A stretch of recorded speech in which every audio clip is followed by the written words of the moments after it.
Isn't it a great day to be a Christian? Open your Bibles to Luke chapter 23. We're going to spend a lot of time in Luke 23, but we're going to read a lot of other scriptures tonight also. Let's begin by looking at Luke 23, beginning in verse 1. We kind of get an idea of what went on during the trials of Jesus. Luke 23:1, and the whole multitude of them arose and led him unto Pilate, and they began to accuse him, saying, We found this fellow perverting the nation and forbidding to give tribute to Caesar, saying that he himself is Christ the King. And Pilate asked him, saying, Art thou the King of the Jews? And he answered him and said, Thou sayest it. Then said Pilate to the chief priests and to the people, I find no fault in this man. Pilate couldn't find any fault with Jesus because Jesus was innocent. Jesus was sinless. Jesus lived a perfect life. Nobody could find fault in Jesus. But as we know, that's not how the case ended. That's not how the situation ended. I appreciate Brother Creighton for leading us and telling me the story of Jesus. And that's what we've been trying to do over the last several Sunday evenings, is talk about the life of Jesus. And tonight we get to the trial of Jesus. But I'll be honest with you, there's not a whole lot that went on during the trial of Jesus that we can use to apply to our everyday life. Hopefully none of us are ever going to be falsely accused. Hopefully none of us are ever going to be in court in the situation that Jesus was. And hopefully none of us will ever stand over somebody in trial under these circumstances. We won't put somebody else in the situation that Jesus found himself in. We just entered a new year, and over the last several years, there have been some interesting legal cases that have been going on in the United States, especially surrounding the former and now President-elect Donald Trump. Never before had the President of the United States been indicted on criminal charges. And some of these cases were unique in that the statute of limitations had already expired and they went ahead and brought charges anyway. Some cases, the crimes were only misdemeanors, but they made a special exception and made them felonies for Mr. Trump. In fact, some people say that the district attorney invented some new crimes. The legislature had never made laws, and they used those to prosecute. One commentator said that this was the greatest miscarriage of justice in the history of the American legal system. And that may or may not have been true. But I believe the greatest miscarriages of justice in the history of the world were during the trials of Jesus Christ. So let's look at those tonight. Fewer than 12 hours right prior to his crucifixion, Jesus the Christ was put through a series of proceedings that give the term railroading a whole new meaning. He never had a chance. First, before the Jewish officials, and then before the Roman authorities, Jesus was hauled before the assemblies, falsely accused, subjected to verbal and physical abuse, and finally sentenced to death by a spineless politician who had pronounced him not guilty multiple times. So let's look at that. Not only did these trials violate the law of Moses, they also violated the civil laws that the Jews had put in place around the law of Moses. This is more of a history lesson than it is a sermon. Like I said, there's not a whole lot that we're going to talk about tonight that we can apply to our daily lives other than to think about how much Jesus must have loved us to be willing to endure all that he did because of us. So have that thought in mind as we look at it. First, let's look at some of the principles of the law of Moses. Go to Deuteronomy chapter 13. Deuteronomy chapter 13, there's a potential problem that was being put forth here, and then they tell you how to deal with it. So Deuteronomy 13, beginning in verse 12, it says, If thou shalt hear say in one of thy cities, which thy Lord thy God hath given thee to dwell there, saying, Certain men, the children of Belial, are gone out from among you, and have withdrawn the inhabitants of their city, saying, Let us go and serve other gods, which ye have not known. So basically he's saying, if somebody promotes idolatry, if somebody says, let's go worship somebody besides Jehovah, let's go worship some gods, some other gods, here's how you deal with that. Verse 14 says, Then shalt thou inquire and make search and ask diligently, and behold, if it be truth, and the thing certain, that such abomination is wrought among you, thou shalt surely smite the inhabitants of that city with the edge of the sword, destroying it utterly and all that is therein, and the cattle thereof with the edge of the sword. Idolatry was a capital offense. That was something that God said somebody that did that was worthy of death. But before they could be executed, those accusing them had to inquire and make search and ask diligently. They had to be certain that these allegations were true. And it couldn't just be a he said, she said situation. Guilt, especially in capital cases, had to be established by multiple witnesses. Go to Deuteronomy chapter 17. Deuteronomy 17 verse 6 says, at the mouth of 2 witnesses or 3 witnesses shall he that is worthy of death be put to death, but at the mouth of 1 witness he shall not be put to death. Now, that's what the law of Moses said. But the Jews, as was typically the case, didn't stop there. They made their own rules to go along and support what God said. And so they'd added some specific Jewish laws that were in place when Jesus stood trial. We know this by looking at a book called the Talmud. It's a book about and concerning the Jewish law. And the court that Jesus was to stand trial before was called the Sanhedrin. Here's some interesting things about the Sanhedrin.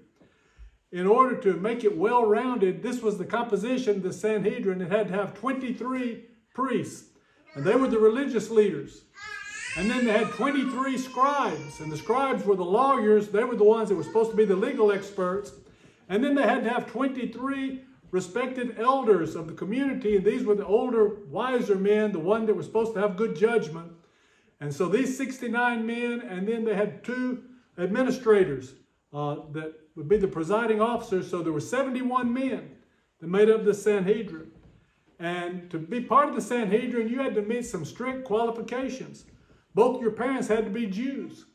The members of the Sanhedrin had to be well educated in both the law of Moses and in Jewish tradition, the tradition of the elders.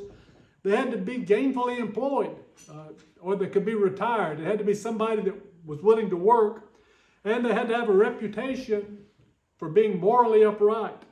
Judges couldn't hear the case of a relative or an heir of the accused. They couldn't be an heir of the accused. They couldn't stand to benefit. If they found somebody guilty, they couldn't make any profit from that. That was illegal.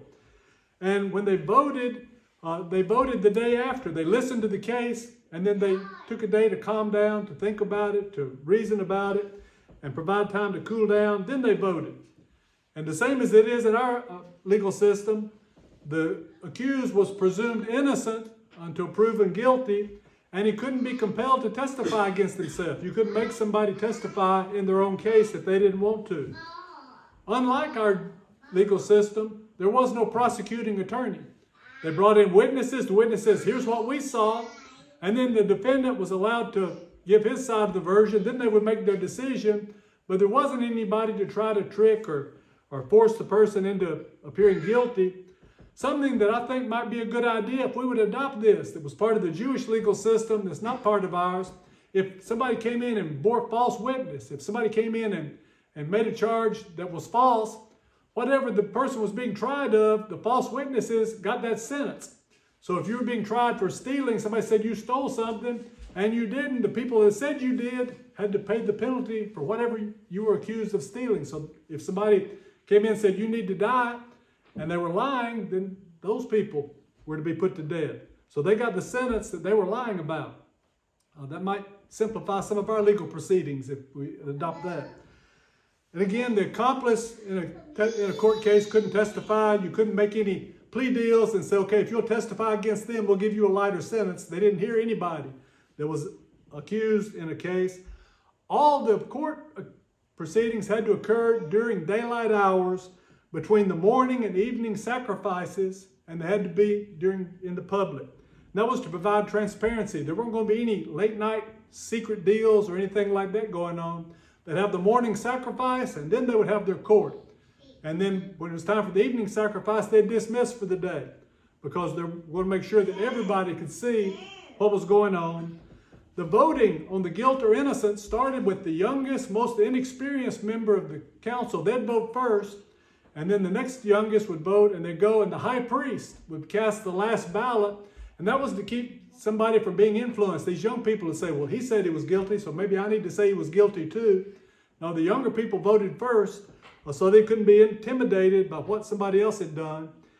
If a defendant was acquitted, if he was found not guilty, he was dismissed, and the trial was over immediately. But if he were found guilty, he automatically got an appeal. If we found somebody guilty, then you dismissed for that day. The next day you'd come back and vote again to make sure that somebody hadn't changed their mind. If you'd voted to convict the person, you could change your mind and acquit him. But if you had voted to acquit, you couldn't change your mind and say, yeah, I decided he's really guilty after all. So somebody that had been convicted got an appeal, and they could change their mind and turn him loose. There were some other things that went on, but if we just look at these, we'll see that Jesus didn't get a fair trial in the Jewish court. So let's look first at the Hebrew trials of Jesus.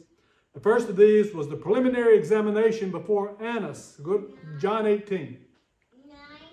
John 18, beginning in verse 12. It says, Then the band and the captain and the officers of the Jews took Jesus and bound him and led him away to Annas first, for he was father-in-law to Caiaphas, which was the high priest that same year. Now go down to verse 19. It says, The high priest then asked Jesus of his disciples and of his doctrine. Jesus answered him, I spake openly to the world. I ever taught in the synagogue and in the temple, whether the Jews always resort, and in secret have I said nothing. Why askest thou me? Ask them which heard me what I have said unto them. Behold, they know what I said. And when he had thus spoken, one of the officers which stood by struck Jesus with the palm of his hand, saying, Answerest thou the high priest so? Jesus answered him, If I have spoken evil, bear witness of the evil, but if well, why smitest thou me? Now Annas had sent him bound to Caiaphas, the high priest. Okay, so according to Jewish law, this entire procedure was illegal. First of all, it was held at night. They couldn't try anybody at night. And even if it had been in broad daylight, the law didn't provide for any preliminary examination. The high priest's father-in-law didn't get the first shot at somebody to see if he was guilty or not before the trial. Secondly, Jesus was slapped without any justification. The role of the court administrators was to protect the rights of the victim or the rights of the accused. And Annas wasn't even the high priest at this time. He was the father-in-law of the high priest, so he shouldn't have been conducting any legal proceedings. And that gets us to the second procedure. So go over to Matthew chapter 26. This is Jesus' first official trial before the Sanhedrin. Matthew 26, verse 57. And they that had laid hold on Jesus led him away to Caiaphas the high priest, where the scribes and the elders were assembled. But Peter followed him afar off unto the high priest's palace, and went in and sat with the servants to see the end. Now the chief priests and elders and all the council sought false witness against Jesus to put him to death, but found none. Yea, though many false witnesses came, yet found they none. At the last came 2 false witnesses, and said, This fellow said, I'm able to destroy the temple of God and to build it in 3 days. And the high priest arose and said unto him, Answerest thou nothing? What is it which these witness against thee? But Jesus held his peace. And the high priest answered, said unto him, I adjure thee by the living God, that thou tell us whether thou be the Christ, the Son of God. Jesus saith unto him, Thou hast said, Nevertheless I say unto you, hereafter shall ye see the Son of Man sitting on the right hand of power, and coming in the clouds of heaven. Then the high priest rent his clothes, saying, He hath spoken blasphemy. What further need have we of witnesses? Behold, now ye have heard his blasphemy. What think ye? They answered and said, He's guilty of death. Then did they spit in his face and buffeted him, and others smote him with the palms of their hands, saying, Prophesy unto us, thou Christ. Who is he that smote thee? And that trial was illegal. It took place at night. It wasn't in public. It was at Caiaphas' home. And the judges were acting as prosecutors. They were actively seeking testimony, and false testimony at that, against Jesus. Caiaphas illegally put Jesus under oath and made him testify against himself. And the high priest pronounced him guilty before they even had a vote on him. He said, He's committed blasphemy. We don't need to listen anymore. We don't know if a vote was ever really taken. They just said, Yep, he's guilty. They agreed with him. The high priest was supposed to be the last one to weigh in. Instead, he was first. And that was a capital offense. So to have any pretense of being legal, they were supposed to dismiss and meet again the next day and give an appeal. but that didn't happen. Verse 67 that said there was more physical abuse. The judge was supposed to prevent that from happening. Jesus was abused. He was mistreated.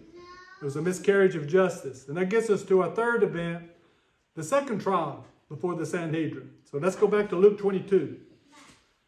Luke 22 and begin reading in verse 66. As soon as it was day, the elders of the people and the chief priests and the scribes came together and led him into their council, saying, Art thou the Christ? Tell us. And he said unto them, If I tell you, you will not believe. And if I also ask you, you will not answer me, nor let me go. Hereafter shall the Son of Man sit on the right hand of the power of God. Then said they all, Art thou then the Son of God? And he said unto them, Ye say that I am. And they said, What need we any further witness? For we ourselves have heard of his own mouth. And this too was illegal. Verse 66 says it began as soon as it was day. Well, that was before the morning sacrifice.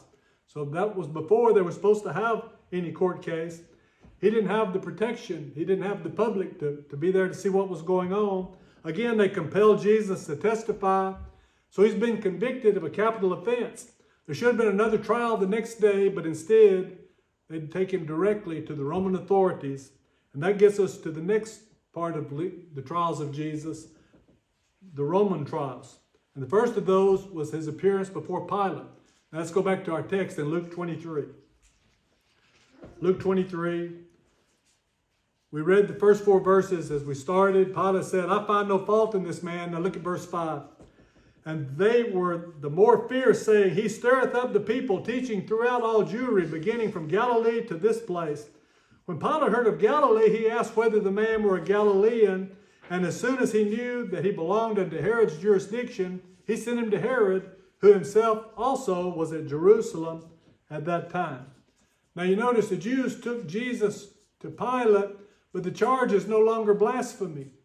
They accused him, they found him guilty, they convicted him to death based on a charge of blasphemy, but they couldn't crucify him, so they took him to the Romans and they said, oh, we found this man guilty of treason.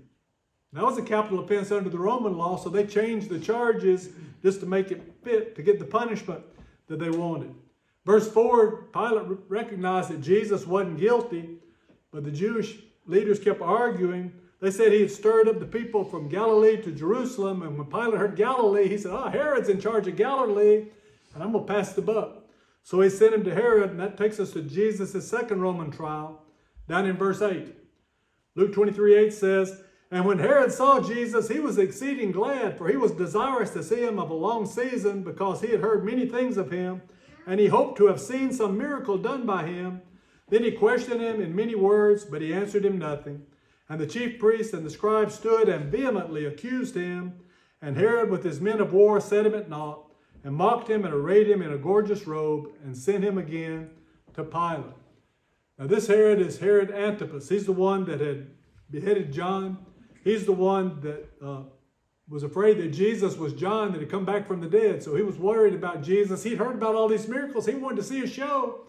But Jesus wasn't performing. And so he had him mistreated. He put a robe on him. And he mocked him. And then he sent him back. And that gets us to the third Roman trial as he goes back to Pilate. So go down to verse 13. And Pilate, when he had called together the chief priests and the rulers of the people, said unto them, Ye have brought this man unto me as one that perverteth the people, and behold, I, having examined him before you, have found no fault in this man, touching those things whereof you accuse him. No, nor yet Herod. For I sent you to him, and lo, nothing worthy of death is done unto him. I will therefore chastise him and release him. For of necessity he must release one of them at the feast. And they cried out all at once, saying, Away with this man, release unto us Barabbas, who for a certain sedition made in the city, and for murder was cast into prison. Pilate therefore, willing to release Jesus, spake again to them, but they cried, saying, Crucify him, crucify him. And he said unto them a third time, Why? What evil hath he done? I have found no cause of death in him. I will therefore chastise him and let him go. And they were instant with loud voices, requiring that he might be crucified. And the voices of them and of the chief priests prevailed. And Pilate gave sentence that it should be as they required. And he released unto them him that for sedition and murder was cast into prison, whom they had desired. But he delivered Jesus to their will. Okay, again, Pilate says, I don't find any guilt. He's innocent. He hasn't done anything. That should have been the end of it. He should have turned him loose, but he didn't do that. In verse 15, Pilate says Herod didn't find any problems with him either. Herod apparently thought he was innocent. Pilate said, let me beat him and turn him loose. And they wouldn't agree to it. And that gets us to the final picture of the miscarriage of justice. Let's go to John chapter 19. John chapter 19, beginning in verse 1. It says, Then Pilate therefore took Jesus and scourged him, and the soldiers platted a crown of thorns and put it on his head. And they put on him a purple robe and said, Hail, King of the Jews! And they smote him with their hands. Pilate therefore went forth again and saith unto them, Behold, I bring him forth to you, that ye may know that I find no fault in him. Then came Jesus forth, wearing the crown of thorns and the purple robe, and Pilate said unto them, Behold the man! When the chief priests therefore and officers saw him, they cried out, saying, Crucify him, crucify him. Pilate saith unto them, Take ye him and crucify him, for I find no fault in him. The Jews answered him, says, We have a law, and by our law he ought to die, because he made himself the Son of God. When Pilate therefore heard that saying, he was the more afraid. And he went again into the judgment hall, and saith unto Jesus, Whence art thou? But Jesus gave him no answer.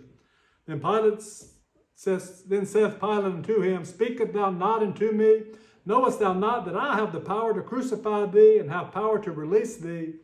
Jesus answered, Thou couldst have no power at all against me, except it were given thee from above. Therefore he that delivered me unto thee hath the greater sin. And from thenceforth Pilate sought to release him, but the Jews cried out, saying, If thou let this man go, thou art not Caesar's friend. Whosoever maketh himself a king speaketh against Caesar. Pilate had Jesus beaten. He had him scourged. He acknowledged that Jesus is not guilty over and over and over again.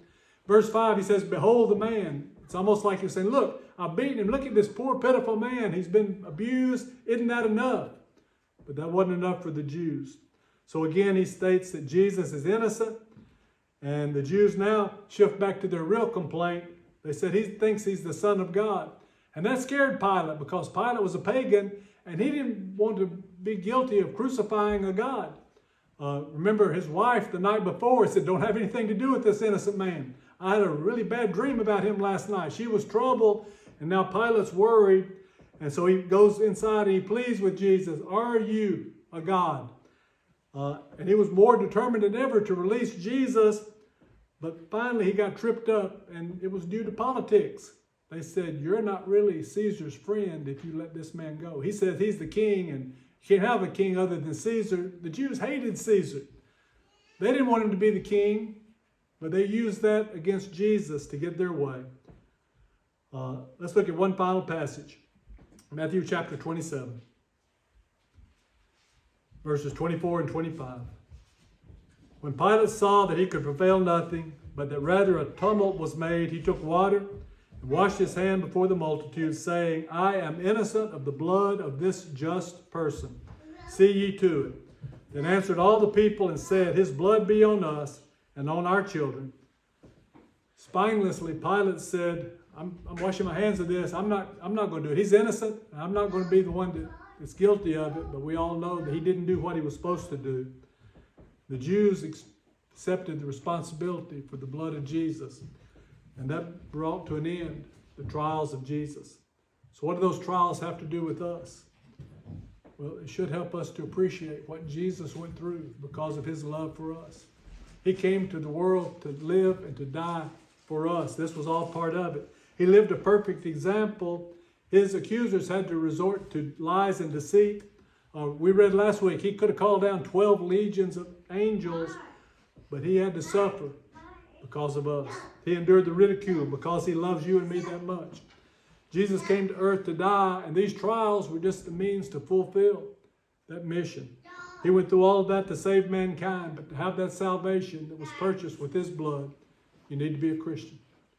The only life worth living, the only death one would dare to die. If you're already a Christian, then these trials should help you remember how much God loved us, that He was willing to send His Son to endure all of this for you and for me. In turn, we ought to love Him with even a greater devotion, which should be evident in the way we live in our obedient life. If you're subject tonight to the Lord's invitation, won't you come as we stand together and as we sing?